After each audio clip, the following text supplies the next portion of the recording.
ഉത്തർപ്രദേശിലെ മീററ്റിലായിരുന്നു മുഹമ്മദ് മുസ്തഖീർ എന്ന് പറയുന്ന ഒരാൾ താമസിച്ചിരുന്നത്. അയാൾക്കൊരു മകളുണ്ടായിരുന്നു.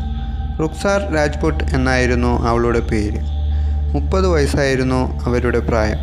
ഡൽഹിയിൽ ദ്വാരകയിൽ ഒരു അപ്പാർട്ട്മെൻറ്റിലായിരുന്നു അവർ താമസിച്ചിരുന്നത്. ഈ റുക്സാറിൻ്റെ അച്ഛൻ്റെ കാര്യം പറയുകയാണെന്നുണ്ടെങ്കിൽ അയാൾ യു.പിയിൽ തുണികളുടെയും മറ്റും ബിസിനസ് ചെയ്തു വരികയായിരുന്നു.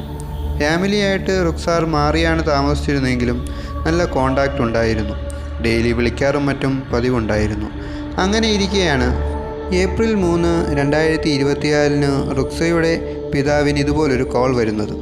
ഉച്ച കഴിഞ്ഞ് ഏകദേശം ഒരു 3:45 ആയപ്പോഴായിരുന്നു റുക്സയിൽ നിന്നും തൻ്റെ പിതാവായ മുഹമ്മദിന് ഒരു കോൾ വന്നിരുന്നത്. ആ കോളിൽ എന്തൊക്കെയോ വെപ്രാളപ്പെടുന്നുണ്ടായിരുന്നു. കുറച്ച് സമയം കഴിഞ്ഞ് ആ കോൾ കട്ടാകുകയും ചെയ്തു. മുഹമ്മദ് തൻ്റെ മകളെ വിളിക്കാൻ ശ്രമിച്ചിരുന്നുവെങ്കിലും സംസാരിക്കാൻ സാധിച്ചില്ല.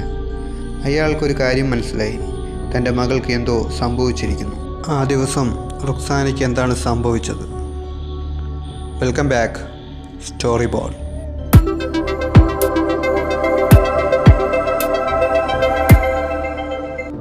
മകളുമായി കോളിൽ ബന്ധപ്പെടാൻ സാധിക്കാത്തതുമൂലം പരിഭ്രാന്തിയിലായ മുഹമ്മദ് തൻ്റെ മകളുടെ ദ്വാരകയിലെ അപ്പാർട്ട്മെൻറ്റിലേക്ക് യാത്ര തിരിച്ചു. ഏകദേശം രാത്രി ഏറെ വൈകിയാണ് മുഹമ്മദ് അവിടെ എത്തിയത്. മുഹമ്മദിൻ്റെ കൂടെ തൻ്റെ കുറച്ച് റിലേറ്റീവ്സും ഉണ്ടായിരുന്നു.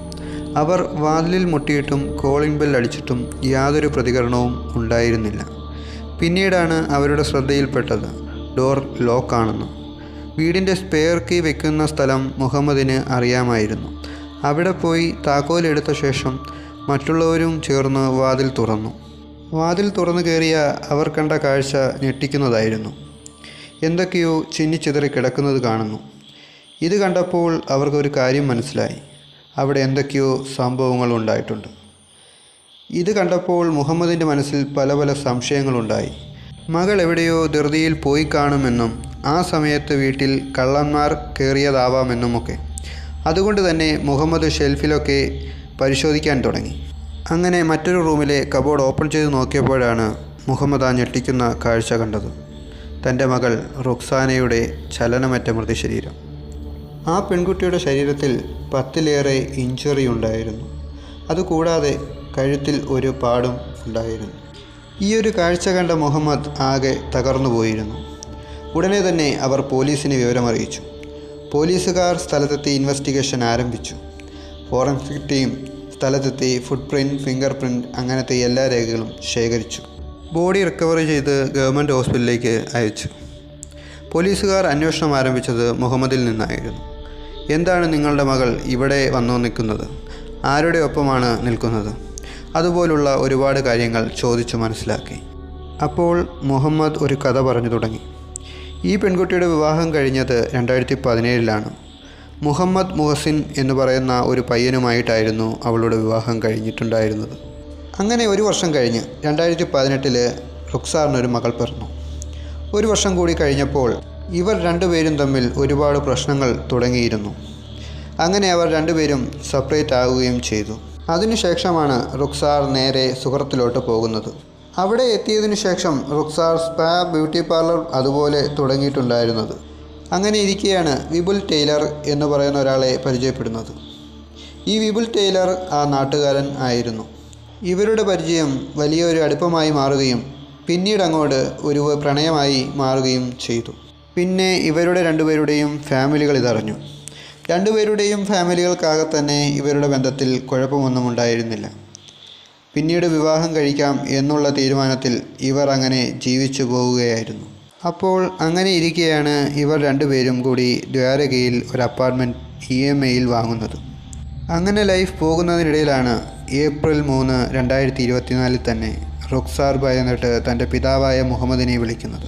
അതിനുശേഷം അയാൾ തിരിച്ച് കാൾ ട്രൈ ചെയ്യുന്നതും കാൾ റിങ് ചെയ്യുന്നുണ്ടായിരുന്നുവെങ്കിലും ഏകദേശം ഒരു 8:30 സമയത്ത് ഫോൺ സ്വിച്ച് ഓഫ് ആകുകയും ചെയ്തു. അപ്പോൾ ഒരുപാട് ഭയപ്പെട്ട് ഇവിടെ വന്ന് നോക്കിയപ്പോഴാണ് ഇത്തരത്തിലുള്ള കാഴ്ചയും മറ്റും കാണുകയും ചെയ്തത്. കള്ളന്മാർ കയറിയതാകാം എന്നുള്ള സംശയത്തിലാണ് ആദ്യം പോലീസുകാർ എത്തിയത്. അങ്ങനെ വിപുലിൻ്റെ അവസ്ഥ എന്താണെന്നറിയാൻ പോലീസുകാർ വിപുലിൻ്റെ അപ്പാർട്ട്മെൻറ്റ് മുഴുവൻ അരിച്ചു പെറുക്കി. ബട്ട് വിപുലിനെ അവിടെയെങ്ങും കണ്ടെത്താനായില്ല. അങ്ങനെ CCTV ഫുട്ടേജൊക്കെ നോക്കുവാണ് അപ്പാർട്ട്മെൻറ്റിൽ. അങ്ങനെ നോക്കിയപ്പോൾ ഏകദേശം ഒരു 9 മണി ടൈമൊക്കെ ആയപ്പോൾ വിപുൽ തൻ്റെ CS കാറിൽ അപ്പാർട്ട്മെൻറ്റിൽ നിന്ന് പോകുന്നതായിട്ട് പോലീസിന് മനസ്സിലാവുകയാണുണ്ടായത്. അങ്ങനെ പോലീസുകാർ വിപുലിനെക്കുറിച്ച് അന്വേഷിച്ചു. വിപുലിനെക്കുറിച്ചുള്ള അന്വേഷണത്തിൽ പോലീസുകാർക്ക് മനസ്സിലായത് ഞെട്ടിക്കുന്ന സംഭവങ്ങളായിരുന്നു. അയാൾക്കെതിരെ ആൾറെഡി സുഹറത്തിൽ കേസുകളും മറ്റും ഉണ്ടായിരുന്നു. ഡ്രഗ്സ് ട്രാൻസ്പോർട്ടേഷൻ അതുപോലത്തെ കാര്യങ്ങളെക്കുറിച്ചിട്ടുള്ള കേസുകളായിരുന്നു ഉണ്ടായിരുന്നത്. അങ്ങനെയുള്ള കേസുകളിൽ അയാൾ തീഹാർ ജയിലിലേക്കും മറ്റും പോയിട്ടുണ്ടായിരുന്നു. കൂടാതെ കൊലപാതക ശ്രമ കേസുകളും ഉണ്ടായിരുന്നു. വിപുൽ ജയിലിൽ നിന്നും പരോളിന് ഇറങ്ങിയതിനിടയിലായിരുന്നു ഇവർ ദ്വാരകയിലേക്ക് എത്തിയിരുന്നത്. പരോളിനിറങ്ങിയിട്ട് അയാൾ മുങ്ങിയതായിരുന്നുവെന്നും പോലീസുകാർക്ക് മനസ്സിലായി. അയാളുടെ സ്വന്തം നാട്ടിലേക്ക് പോയിട്ടുണ്ടായിരിക്കുമെന്ന നിഗമനത്തിൽ ആ ഹൈവേ മുഴുവൻ പോലീസുകാർ അരിച്ചുപെറുക്കി. ഹൈവേയിലുള്ള മുഴുവൻ CCTVകളും അരിച്ചുപെറുക്കി. ഉദയ്പൂർ വഴിയായിരിക്കുമല്ലോ സുഹൃത്തിലേക്ക് പോകേണ്ടത്. എന്നാൽ ഉദയ്പൂർ കഴിഞ്ഞ് പോലീസുകാർക്ക് വിപുലിനെ ട്രാക്ക് ചെയ്യാൻ സാധിക്കുന്നുണ്ടായിരുന്നില്ല. അപ്പോൾ ആ സമയം പോലീസുകാർ ചിന്തിച്ചത്, അയാൾ ഇവിടം വിട്ട് പുറത്തു പോയിട്ടുണ്ടാവില്ല, അല്ലെങ്കിൽ അയാൾക്ക് വല്ല ആക്സിഡൻറ്റോ മറ്റോ സംഭവിച്ചു കാണും.